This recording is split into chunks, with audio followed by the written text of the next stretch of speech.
Kidney स्टोनचा त्रास पुन्हा होऊ नये म्हणून काही काळजी घ्यावी।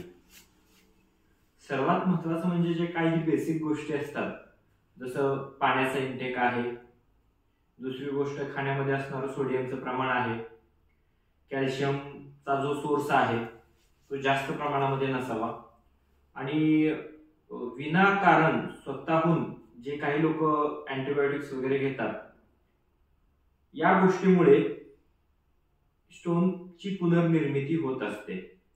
तर ह्याच्यामधल्या काही गोष्टी अवॉइड करता आल्या तर त्या करायला पाहिजेत।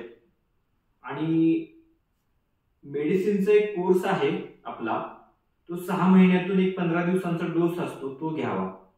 त्याच्यामुळे जरी छोट्या स्वरूपामध्ये राळ स्वरूपामध्ये जे फॉर्मेशन झालेलं असतं, तर ते मेडिसिन्स घेतल्यामुळे राळ स्वरूपामध्ये ते पटकन निघून जातं आणि रिकरन्सीचे जे चान्सेस आहेत ते कमी राहतात। त्याच्यामुळे 6 महिन्यातून एकदा 15 दिवसांचा मेडिसिनचा आपला कोर्स घेतल्यानंतर जे पुन्हा पुन्हा रिकरन्सी राहते स्टोनची, ती आपल्याला होणार नाहीये।